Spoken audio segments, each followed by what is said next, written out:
próximos um do outro. Aí quando a gente acha um, a gente sabe que está perto dos outros. Glória a Deus. Está gravando, diácono? Mais uma vez, só para o pessoal também que vai assistir pela internet, né? É o livro do profeta Jeremias, capítulo 20, versículo 7. Só contextualizar rapidamente antes da leitura, né? O profeta Jeremias é um dos grandes profetas, chamado um dos profetas maiores, né? Um dos mais proeminentes em todo o Antigo Testamento, conhecido também como profeta chorão, né? Chamado também de profeta chorão. Seu ministério durou mais de 40 anos. Ele profetizava juízo de Deus sobre o reino de Judá, que havia se desviado do Senhor desde a morte do rei Salomão. Clamou para que Judá se arrependesse de seus maus caminhos diante da iminente destruição da nação pelas mãos da Babilônia, na figura do rei Nabucodonosor.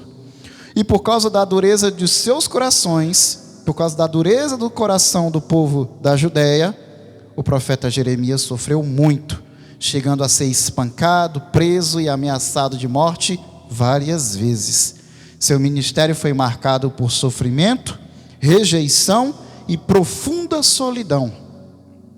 Ainda assim, o profeta foi fiel a Deus toda a sua vida e recebeu consolo do Senhor na força que Deus lhe deu, nos livramentos, nas revelações e nas revelações de que a nação de Judá e Israel seriam restauradas, ainda que fosse por meio da dor. Amém? Vamos ler o que está no livro de Jeremias, capítulo 20, versículo 7.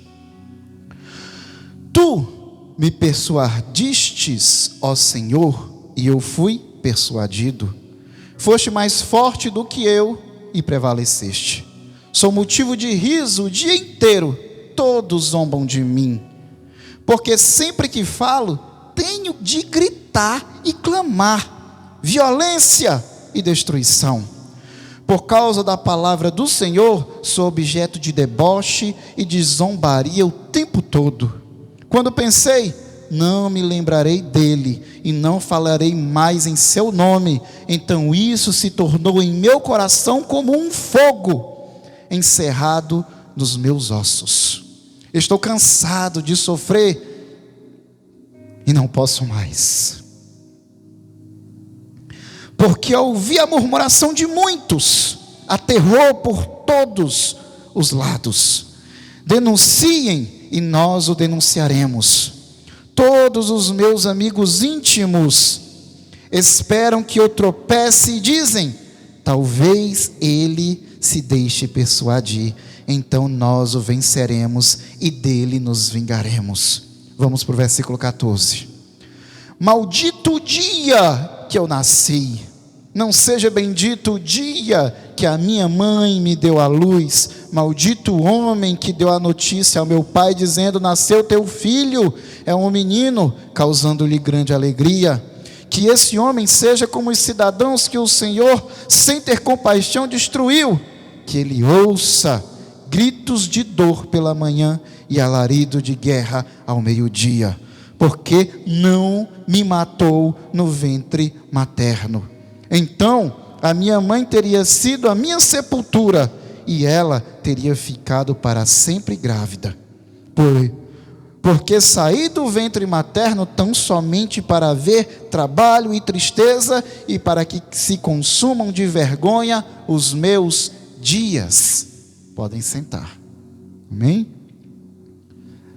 Glória a Deus. Quem já conhece aqui alguma coisa do profeta Jeremias? Levanta a mão aqui. Amém? O profeta Jeremias é um dos profetas mais conhecidos da Bíblia.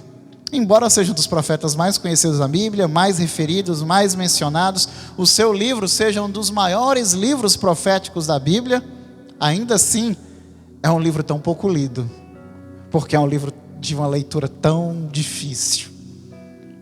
É um livro de uma leitura tão densa. Por quê?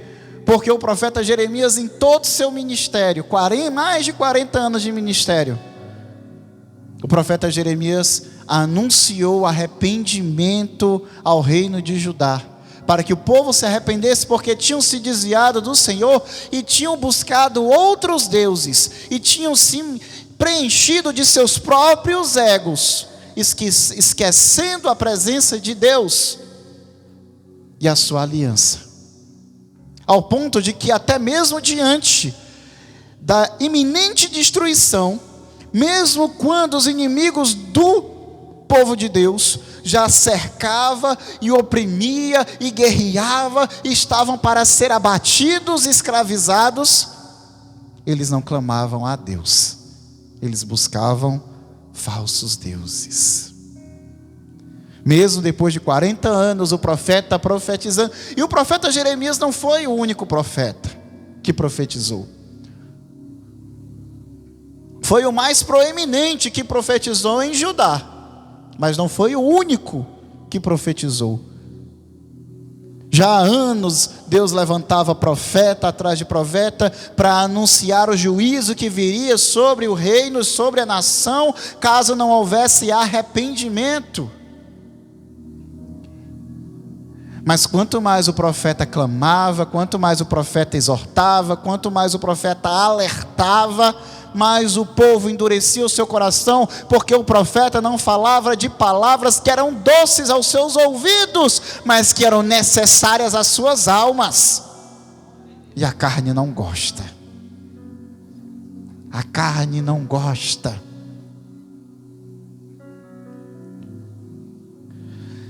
A palavra boa, igreja, sabe qual é a palavra boa? É aquela que confronta o nosso ego.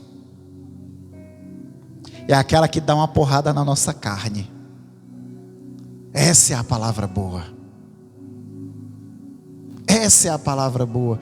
A exortação é dura muitas vezes. A exortação é desagradável muitas vezes. A exortação, muitas vezes, para nós é como se fosse um açoite. Tanto que não é raro de ouvir irmãos, depois de ouvirem uma exortação, dizer que saíram com os lombos amaciados ou açoitados. Não é raro de ouvir. Mas a vara e o cajado do Senhor nos consola. A vara e o cajado do Senhor nos consola, sabe por quê? Porque a vara e o cajado do Senhor que nos impede de nos desviar de seu caminho e sair do meio de seu rebanho. Por mais que na tolice da ovelha que nada entende, ela possa achar que fora do aprisco, fora da congregação, existem pastos mais verdes, mas existem também lobos famintos, pronto para devorar. Mas na proteção do Senhor, o lobo não tem poder. Mas a ovelha muitas vezes é tola. Se ela não fosse tola, ela não necessitaria de um pastor. Ela se apacentaria sozinha. Mas existe uma diferença da ovelha para outros animais de seu mesmo tipo. Como por exemplo o bode, que é muito parecido em muitas características, mas a ovelha, ela aceita a correção, ela aceita a autoridade de seu pastor. O bode não. O bode não. Se não for do seu jeito, é chifrada, de todo jeito. E ele é tão teimoso que mesmo quando ele está apanhando, ele continua tentando lhe chifrar. De tão teimoso que ele é. Mas a ovelha não. A ovelha pode até se perder, mas ao ouvir a voz do pastor, ela conhece. Jesus disse: eu sou o bom pastor. As minhas ovelhas me conhecem e eu as conheço. Elas ouvem a minha voz, me conhecem e me seguem. Hoje em dia, a gente vive um tempo na história, não falo do mundo, porque a pregação não é para o mundo, a pregação aqui é para a igreja. Vivemos um tempo em que a igreja está desconstruindo a pessoa de Deus, desconstruindo a pessoa do Espírito Santo, desconstruindo a pessoa do Cristo, para moldar segundo o que ela deseja que o Pai, o Filho e o Espírito Santo sejam. Que Deus é esse que aceita isso, que Deus é esse que faz aquilo, que Deus é esse de não sei o que, de não sei o que, o meu Deus é assim, o meu Jesus é assim. Cada um inventou para si o seu próprio Deus, cada um inventa para si o seu próprio Cristo, segundo o desejo do seu coração e não segundo aonde ele se revela.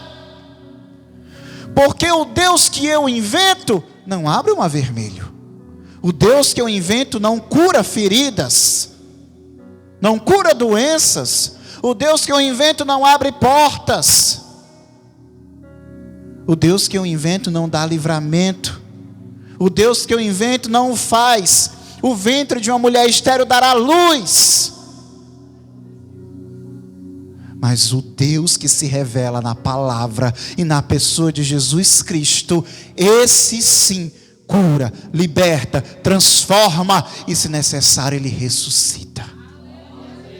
Esse é o Deus verdadeiro, a qual cada dia mais, eu não falo do mundo mais uma vez, eu falo da igreja. A igreja se encontra resistência em buscar e segui-lo. E parece que a igreja repete os passos de Israel. Um povo cheio de promessa, cheio de profeta, cheio de realizações de milagres grandiosos.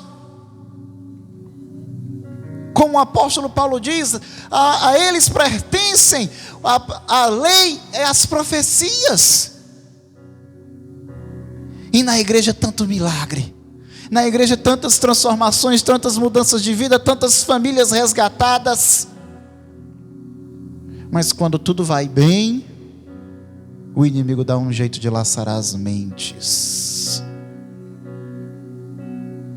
Laçar as mentes em vaidades. Laçar as mentes em egoísmo. Laçar as mentes em mágoas e rancores. Laçar as mentes em cobiças e invejas. E desviar o foco de Cristo para nós mesmos, tirando Jesus do centro da igreja do Senhor e colocando o nosso próprio ego ali, ao ponto de que na igreja tudo tem que me agradar, porque se não me agradar eu saio.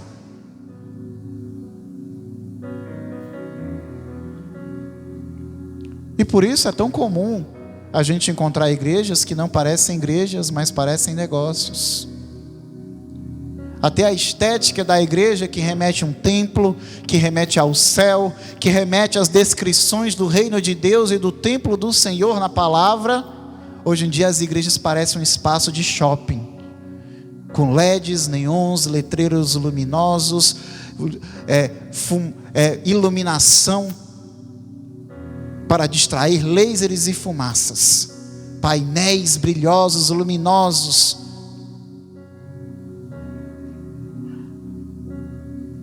E essas são as que crescem, essas são as que prosperam materialmente, fisicamente, numericamente, são essas as que crescem. Mas as igrejas onde o foco é Cristo, onde se prega uma palavra verdadeira, uma palavra que exorta, que corrige, que denuncia o pecado e que fala da graça de Deus, como ela é, estão minguando.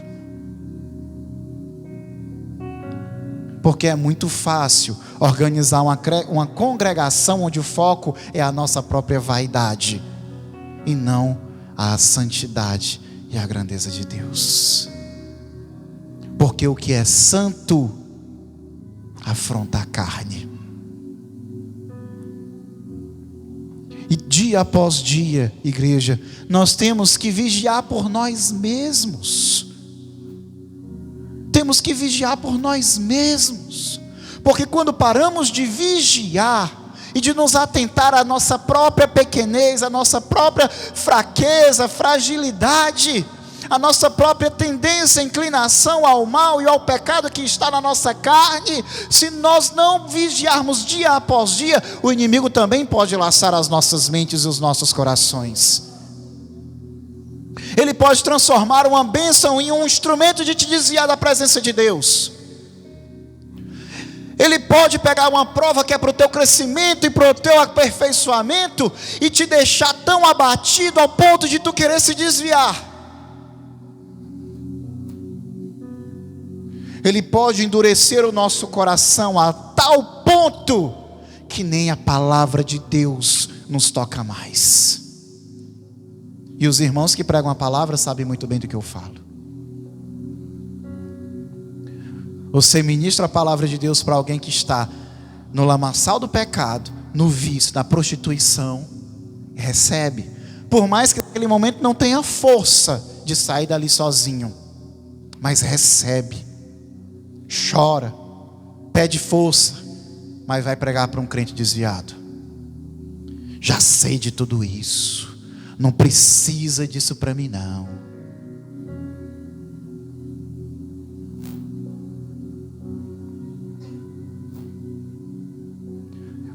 E o que é isso senão o mesmo Espírito que abateu o coração de Israel?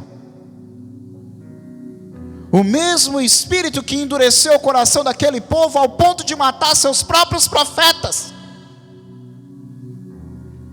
Como denuncia Paulo, como denuncia Jesus? Eu pergunto, será que a igreja está matando os seus profetas? Será que a igreja está matando os seus pastores?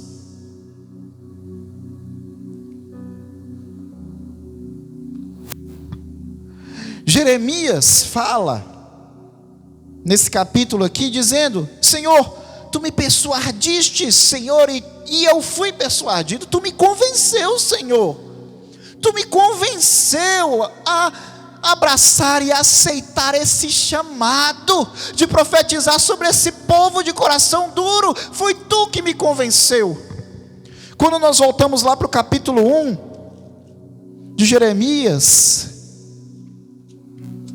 capítulo 1, versículo 4: a mim me veio, pois, a palavra do Senhor, dizendo: antes que eu te formasse no ventre materno, eu te conheci, e antes que saísses da madre, te consagrei, e te constituí profeta às nações. Então lhe disse eu: Senhor Deus, eis que eu não sei nem falar, porque não passo de uma criança. Mas o Senhor me disse: não digas, não passo de uma criança, porque a todos a quem eu te enviar irás, e a tudo quanto eu te mandar falarás. Não temas diante deles, porque eu sou contigo para te livrar, diz o Senhor. Depois estendeu o Senhor a mão, tocou-me na boca, e o Senhor me disse: eis que ponho na tua boca as minhas palavras. Olha, que hoje te constituo sobre as nações e sobre os reinos, para arrancares e derribares, para destruíres e arruinares, e também para edificares e para plantares. Deus convenceu Jeremias dizendo: Jeremias, não diga que tu és apenas uma criança, porque eu te colocarei na tua boca as minhas palavras. Tudo quanto eu te ordenar, tu farás, e tudo quanto eu te disser para dizer, tu dirás. E não tema homem nenhum, porque eu estou contigo para te livrar. Foi Deus que convenceu o profeta. O profeta já sabia, mesmo pequeno, ele era criança. Alguns estudiosos até apontam que esse diálogo aqui foi no ventre, foi o diálogo ainda de Jeremias bebê. Alguns ainda apontam para isso. Mas o que é fato era o quê? Que Jeremias era muito pequeno, ele era uma criança quando ele já foi chamado por Deus. E ele criança, ele já sabia da dureza de coração daquele povo. E temeu. Uma criança, ao se revelar, ao ter Deus sendo revelado a ele e se manifestar em todo o seu poder, a sua grandeza, certamente ficaria maravilhado e diria: sim, Senhor, sim, Senhor. Eu tive muitas experiências espirituais quando meu pai e minha mãe começaram a frequentar a igreja. Logo no comecinho que a minha mãe frequentou a igreja, meu pai ainda nem ainda estava frequentando. Ela ainda estava em propósito para salvar, para resgatar a nossa família. Minha mãe estava, a pastora Rosângela. Eu já comecei a ter visões de olho aberto, assim como eu estou vendo vocês. Eu brincando aqui com meus amiguinhos e via as coisas de olho aberto. Comecei a ter experiência. E essas experiências deixam a gente assustado, mas também deixam a gente maravilhado. Deixa a gente maravilhado. Deus, Ele ainda tem até hoje. Mas eu acho que por causa da pureza do coração de uma criança, né? Deus operava tanto quando eu orava. Tanto. Ele ainda opera, glória a Deus por isso. Mas eu acho que quando a gente é criança, a gente tem uma pureza ainda no coração, que ainda não nos foi arrancada ainda pelo mundo. Tudo que eu orava acontecia, tudo que eu pedia Deus fazia, Deus realizava. Inclusive o pastor Fabiano foi um dos instrumentos uma vez, de uma das coisas que eu pedi, quando eu era pequeno. Foi muita coisa. No começo do chamado a gente passou muita dificuldade, e a nossa vida era relativamente boa, porque a pastora Rosângela sempre foi uma mulher próspera, uma mulher empreendedora.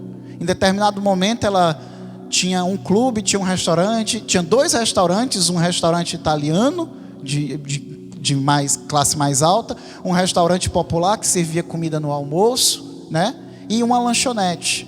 Tudo ao mesmo tempo. Ela tinha esses 4 negócios. Então, tinha uma época da nossa vida que era bastante próspera. Então, eu fui muito mimado quando era criança, principalmente questão de brinquedo, questão de alimentação, de comida. Tanto que eu fui besta para comer até os 18, 19 anos. Quem me conheceu na época, antes dos 18, lembra que eu era uma varetinha. Quem lembra de mim antes dos 18? O irmão Sérgio, a irmã Socorro, o irmão Fabiano, a irmã Marineide, né? Era uma varetinha, eu era só cabeça e um pouquinho de braço. O resto, a irmã Lidiane também, né? A irmã Dizinha, o irmão Gilson também me lembram de mim dessa época. Era uma varetinha, era só cabeça. Eu com 18 anos de idade tinha 57 quilos. Hoje em dia eu estou com 84. Né? Tinha 57 quilos, com 18 anos de idade. Aí eu comecei a fazer academia, aí a academia abriu meu apetite e tirou algumas frescuras que eu tinha para comer, né? Aí eu ganhei 10 quilos em 6 meses de academia, ganhei 10 quilos, né? Aí, e nesse processo do chamado, que Deus foi tirando as coisas da vida do meu pai, da minha mãe, para impulsioná-los, direcioná-los eles ao chamado, eu fiquei muito confuso no começo desse chamado, porque eu não entendia porque as coisas que eu tinha eu não podia ter mais, as coisas que eu comia eu não podia comer mais, as coisas que eu fazia eu não podia fazer mais. A nossa casa que era boa não era mais, era um quartinho 4x4 que não tinha nem banheiro. O quarto era cozinha, sala, quarto e banheiro. Quando a gente precisava fazer necessidade, todos tinham que sair de dentro do quarto e nós fazemos nossa necessidade numa sacola plástica.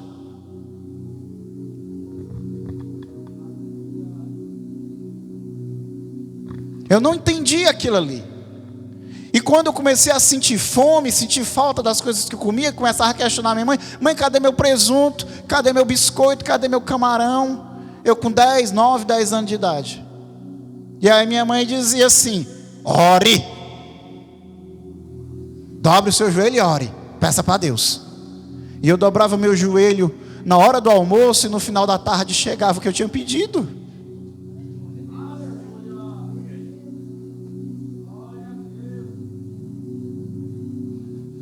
E isso diversas vezes aconteceu. Diversas vezes isso aconteceu no primeiro ano de chamado, quando ainda era casa de oração, não era igreja ainda. Teve outra vez também um sufoco, sem comida, sem nada. De novo, ore. Lá vai eu e o Daniel orar. Eu e o Daniel oramos. Quando foi no final da tarde, o tio do irmão Fabiano, irmão Islândio, chegou com uma Kombi cheia de comida. Eu nunca tinha visto tanta comida na minha vida.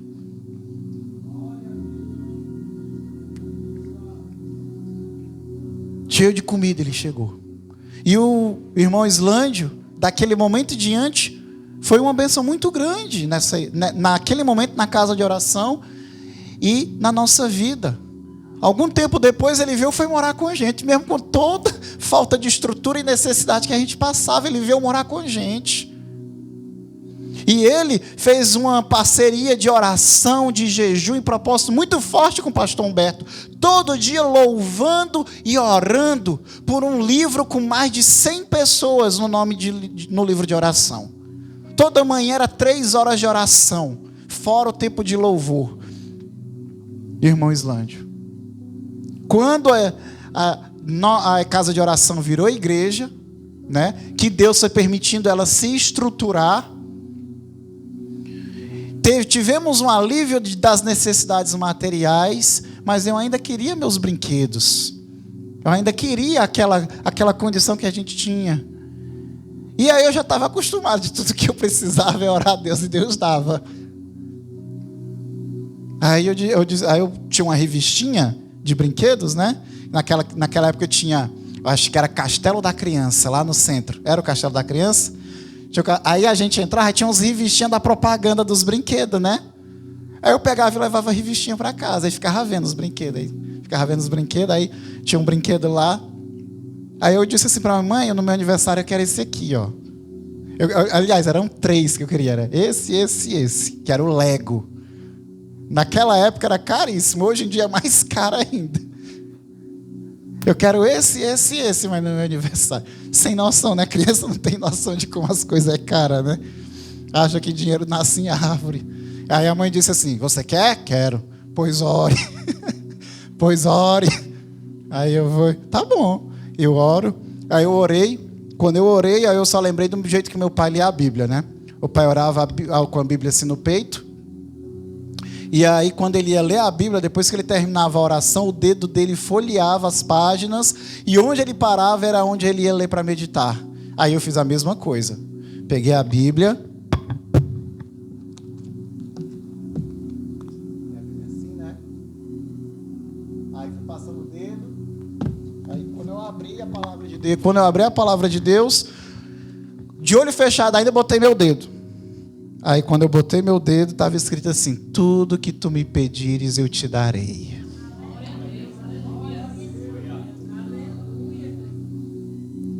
Uma criança fica maravilhada com essas coisas. Eu corri, mãe, olha aqui, olha aqui. A senhora pediu para orar. Olha aqui, eu orei, eu abri a Bíblia, olha aqui o que foi que Deus falou comigo.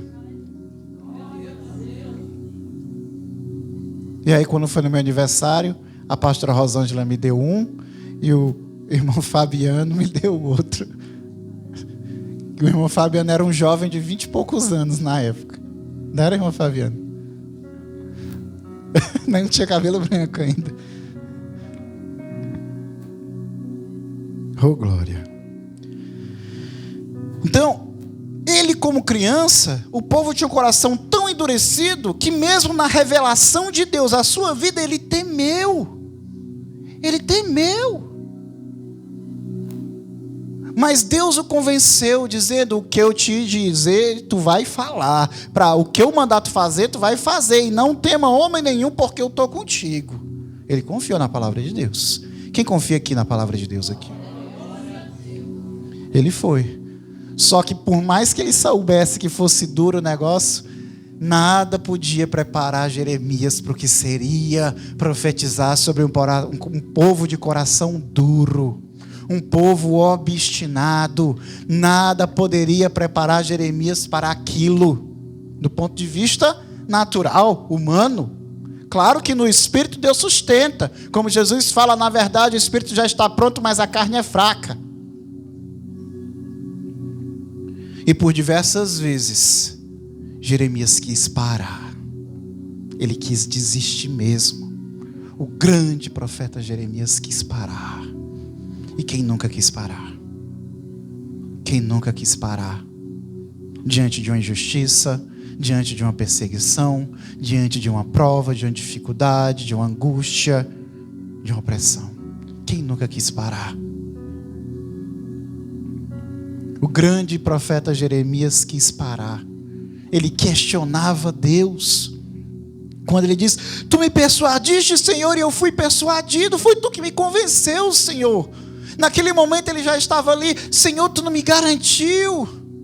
Quantas vezes a gente fica: Senhor, cadê tu? Senhor, onde tu estás? Senhor, opera, Senhor. E clama, e clama, e clama. E não é vergonha clamar, vergonha é murmurar. Vergonha é sentir falta do mundo. Vergonha é sentir falta do pecado. Vergonha é querer alimentar a carne. Mas clamar diante da angústia, Deus ouve. Não deixe de clamar, mas não se afaste de sua presença. Não se desvie do Senhor e nem retroceda do caminho pelo qual você já trilhou.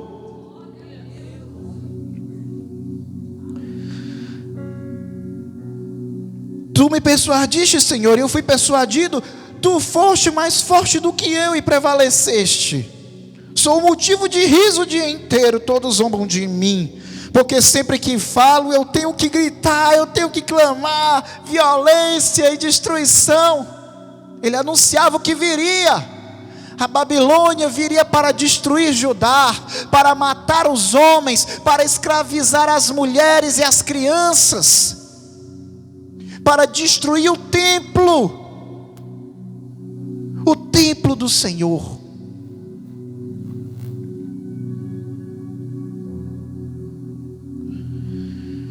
Porque sempre que falo tenho que gritar violência e destruição.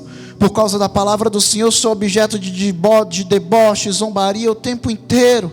Nós, a igreja, agora eu falo a igreja colocando na posição profética que ela é sobre esta terra, de anunciar o evangelho, as boas novas do Senhor, e para que o mundo se arrependa e busque o Senhor. E somos motivo de chacota, de zombaria, de escárnio para o mundo. Somos chamados de loucos e alienados. Tem pessoas que querem criminalizar a nossa fé, que querem proibir que seja pregada a palavra de Deus. Este final de semana agora, um pastor de projeção nacional, que eu não vou esconder o nome dele, porque os hereges e os blasfêmios têm que ser denunciados, Ed René Kivitz. Ele este final de semana ministrou uma palavra à sua igreja, dizendo que o povo, a igreja não deve manifestar a sua fé de forma pública, mas apenas dentro da igreja. Senhor, abate, Senhor, esses falsos profetas. Não permite que a tua palavra seja deturpada, mas que a verdade seja anunciada. Proclame a palavra de Deus. Proclame o nome de Jesus. Proclame o evangelho da salvação e o arrependimento do pecado. Insista, persista, quer seja o momento oportuno, quer não seja. Como fala Paulo ao seu discípulo Timóteo na sua segunda epístola, capítulo 2, a partir do versículo 4.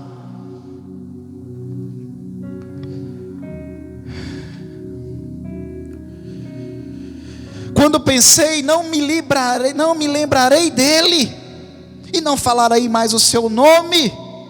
Olha só, Senhor, eu cheguei a pensar em não falar mais de ti, e nem me lembrar mais do teu nome, Senhor. Tão difícil tem sido fazer esta obra.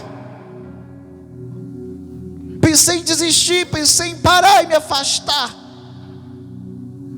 porque a minha carne, o meu corpo não suporta mais. E aí ele diz: então isso se tornou em meu coração como um fogo encerrado nos meus ossos. Eu não posso parar. Eu não posso parar, porque há um fogo dentro de mim. Há um fogo que move o meu coração. Há um fogo que me impulsiona a falar de ti.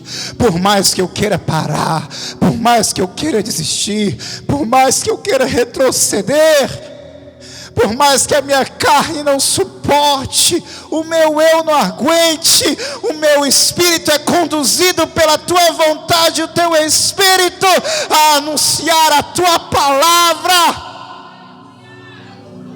Seja este fogo sobre a igreja, seja este fogo movendo os nossos corações, para não nos envergonharmos do nome de Cristo, e nem da sua palavra e da sua obra, mas seja anunciado sem a vergonha, mas com orgulho, seja anunciado a palavra. Não retroceda, não desista. Não permita que a chama se apague, mas que ela se renove dia após dia. Alimente a chama. Alimente a chama, porque todos os dias a nossa fraqueza, a nossa carne, inimigo das nossas almas, quer apagar essa chama dentro de nós, quer nos fazer parar. Coopera com a vontade de Deus. Coopera com a obra do Senhor. Não desista, porque a promessa é para quem for fiel. E assim como ele falou ao profeta Jeremias: não temas, eu sou contigo. O Senhor fala à sua igreja: não temas, eu sou contigo. O que eu mandar tu fazer, fazes. O que eu mandar tu dizer, dizes.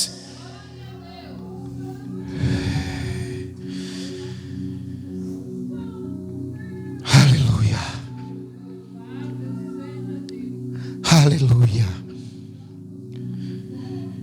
Estou cansado de sofrer, não posso mais, porque ouvi a murmuração de muitos, há terror por todos os lados. Denuncie, nós o denunciaremos. Todos os meus amigos íntimos esperam que eu tropece e dizem: talvez ele se deixe persuadir, ou seja, talvez ele desista, com isso ele pare. Então nós o venceremos e dele nos vingaremos. Até os amigos de Jeremias se incomodavam de sua palavra,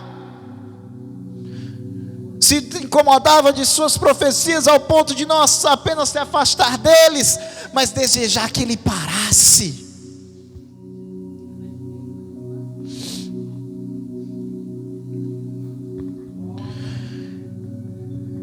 E aí ele fala no 14, ele começa a lamentar sobre a sua própria vida. Maldito o dia que eu nasci, não seja bendito o dia que minha mãe me deu à luz. Maldito o homem que anunciou meu nascimento. Maldito aquele que fez o meu parto e não me matou no ventre da minha mãe. Ele estava profundamente abalado, sofrendo profundamente no seu coração, porque a nação a quem ele amava e por quem ele tinha dedicado a sua vida a profetizar, rejeitava a profecia de Deus e o maltratava e o perseguia. Estamos vivendo os últimos dias, e os últimos dias não será diferente desses dias. Pelo contrário, serão ainda piores, porque a palavra é bem clara, dizendo que nos últimos dias serão dias trabalhosos, porque os homens serão presunçosos e amantes de si mesmos, amarão mais as coisas do mundo do que a Deus.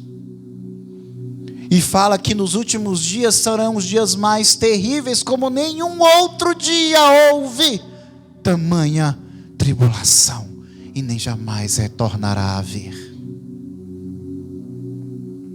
A igreja precisa se fortalecer, porque a igreja está enfraquecendo com distrações na sua mente, com seduções em seus corações. A igreja está enfraquecendo, porque a igreja não tem mais poder de mudar o lugar onde Deus a coloca. A perseguição aumenta, e se a igreja não for forte, ela sucumbirá à perseguição. Mas se a igreja for forte, ela vai permanecer de pé, como ela esteve em pé até o dia de hoje. A igreja sobreviveu a Roma. A igreja sobreviveu à perseguição dos judeus. A igreja sobreviveu ao longo dos séculos e milênios. Ela permanece de pé, porque antes de nós vieram homens e mulheres de Deus que ouviram a voz de Deus e obedeceram, que foram fortes e perseveraram. Que não seja a nossa geração que a sucumbir, mas que nós sejamos os remanescentes fiéis, que permanecem de pé. A intimidade do profeta Jeremias com Deus era tão grande, igreja. Se você pegar o capítulo inteiro para ler, que infelizmente não dá tempo da gente ler o capítulo inteiro, e não apenas o capítulo 20, mas em várias outras partes, em vários outros capítulos do seu livro, mas no 20 existe esse destaque do profeta Jeremias, ele discutir com Deus, ele questionar a Deus, por que era tão difícil, por que daquela dureza, o porquê que ele não era ouvido, o porquê por ele anunciar a verdade, ele era perseguido e maltratado, preso e açoitado. Ele questionava a Deus, por que que o povo mau, pior do que Israel, pior do que Judá, iria se levantar para destruir aquele povo? E Deus, todos os questionamentos de Jeremias, Deus respondeu. Porque nós até podemos não compreender a vontade de Deus, mas Deus revela. E aqueles que são fiéis, eles não desistem, mesmo que não entendam. Eu não entendo. Mesmo que não entende, não desista, porque confia. Porque confia. É aquele fogo que estava no coração de Jeremias, é o mesmo fogo que está no coração da igreja. Mesmo que não entenda, não desiste, persevere, persiste, caminhe, vá adiante, porque adiante de nós existe o alvo, o prêmio da nossa soberana vocação, a vitória que Deus tem nas mãos para nos dar. Porque não há mal que dure para sempre, nem noite que não venha o nascer do sol. Aleluia. Todas as questões de Jeremias, Deus respondeu, buscando consolar o seu coração. E dizia para Jeremias: Jeremias, por mais que tu seja perseguido, por mais que tu sejas maltratado, rejeitado, é eu que estou contigo. Tu não precisa de ninguém. Eu já estou contigo, eu te livro. No momento da angústia, tu podes até temer e achar que vai acontecer o teu mal, mas eu vou te livrar, para tu saber que eu estou na tua vida.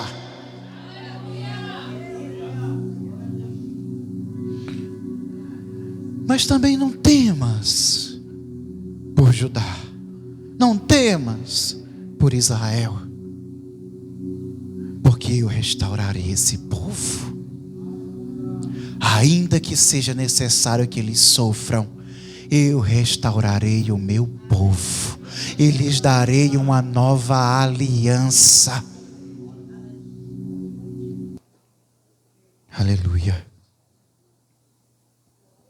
Glória seja dada a ti. Deus consolou o coração de Jeremias, para que Jeremias tivesse as suas forças renovadas, restauradas, porque a gente está vendo aqui, igreja, que Jeremias já não estava para aguentar mais diante das batalhas. E eu, como pastor, eu não sei na dimensão que Jeremias viveu, porque eu não posso comparar o ministério com o dele, nem o meu sofrimento com o dele, porque eu nunca fui preso por causa da palavra, eu nunca fui açoitado por causa da palavra, minha família não me rejeitou por causa da palavra, pelo contrário, eu fiz a obra e realizo a obra que eu realizei com meu pai, realizo com a minha mãe. E eu creio que as minhas sobrinhas, a minha filha, minha esposa me ajuda. vão realizar comigo, e eu creio que a igreja do Senhor, que permanece fiel, também vai estar comigo para fazer esta obra fielmente, para levar a palavra de Deus à próxima geração, continuar lançando essa semente. Tem povo fiel aqui? Glória a Deus. Glória a Deus. Então Deus renovava e fortalecia. Primeiro, no próprio chamado do Senhor, o Senhor já chama ele desde pequeno, dizendo: olha, desde antes de te formar no ventre da tua mãe, eu já te conheci. Jeremias, tu não entende, Jeremias, os mistérios. Antes mesmo de te formar no ventre da tua mãe, eu já te conheci. Mas Senhor, eu não sei falar, eu sou apenas uma criança. Não digas que és apenas uma criança, porque a minha palavra estará na tua boca.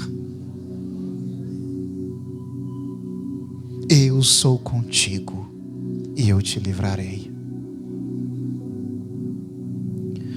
Lá no capítulo 1, no versículo 18, ele fala: eu te fortaleço. No capítulo 15, versículo 20, no capítulo 20, versículo 11, ele fala: eu farei justiça a ti. Todos que se levantarem contra ti, eu farei justiça a ti.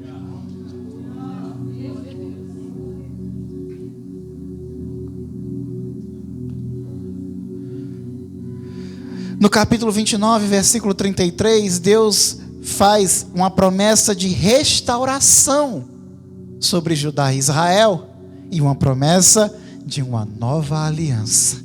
Promessa de uma nova aliança essa que nós vivemos, a aliança no sangue do Cordeiro.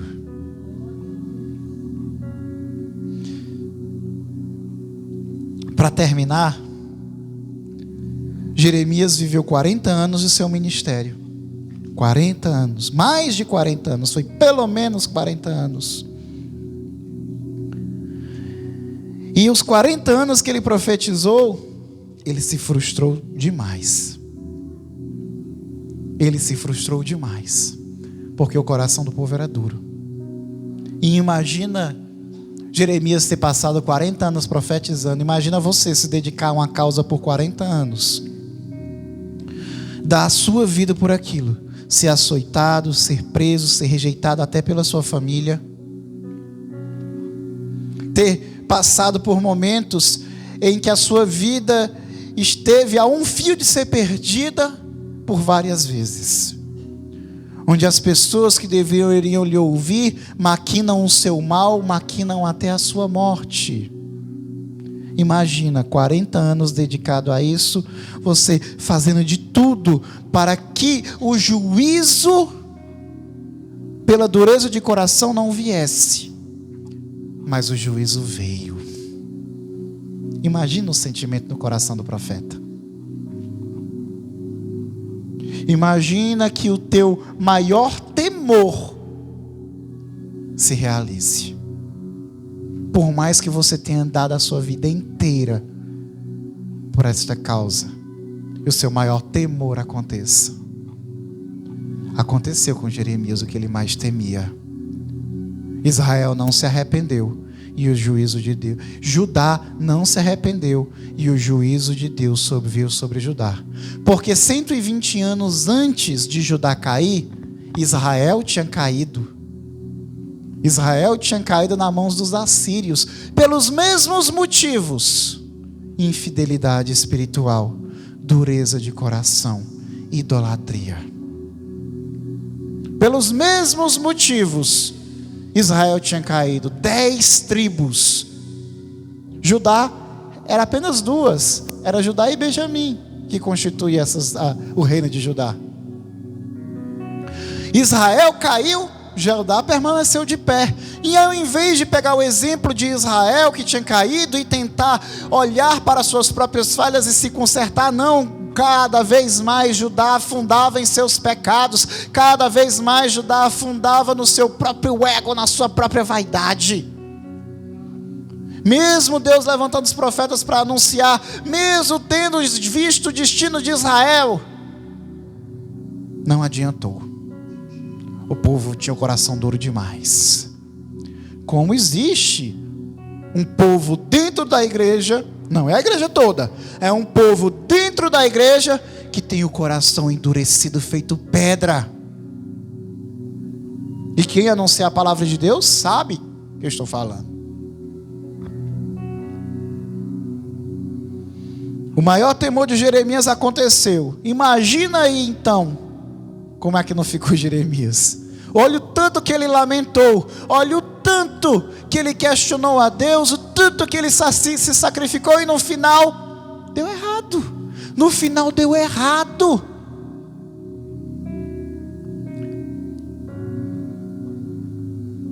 Você está preparado, igreja? Viveu um momento na sua vida em que aquilo que você se dedicou deu errado? Você está preparado?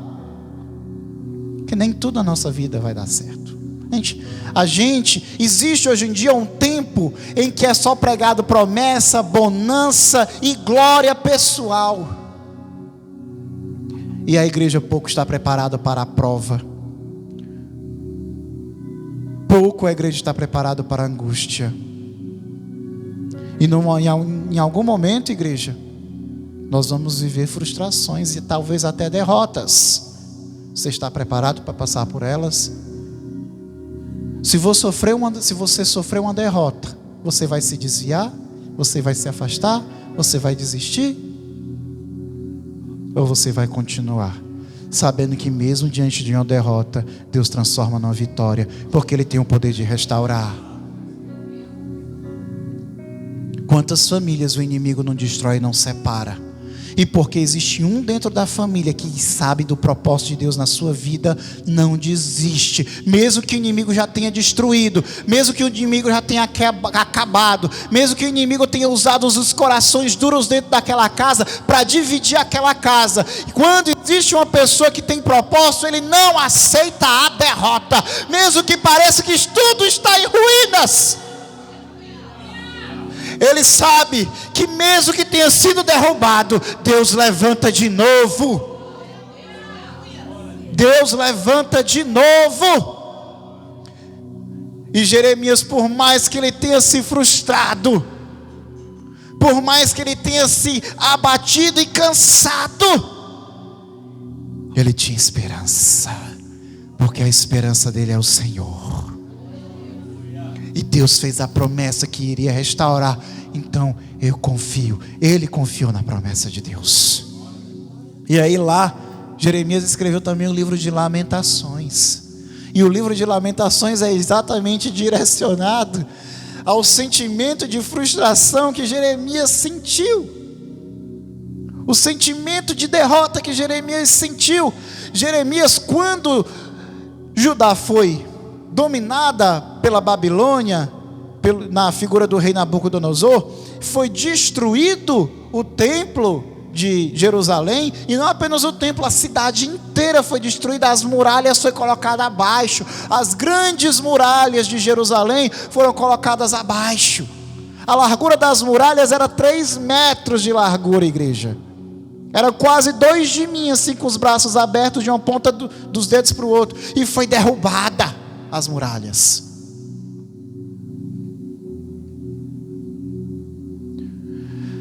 Jeremias foi dada a opção: ou ele ia para a Babilônia, ia ser preparado para servir lá, como aconteceu com Daniel, ou ele ficaria em Jerusalém, ia viver em Jerusalém, em Judá, ia viver no meio das ruínas que sobraram. Uma nação destruída e um povo derrotado. E ele decidiu ficar. Antes, ele esteve ali para exortar, para alertar ao povo quanto ao que iria acontecer. Depois que aconteceu, depois que foi destruído, ele permaneceu, sabe para quê? Para consolar. Animem-se, tenham um bom ânimo, Deus vai restaurar. Deus vai restaurar. Ele permaneceu para consolar aquele povo agora. porque o ego deles tinha sido quebrado pela força de um homem que era mais forte do que seus egos.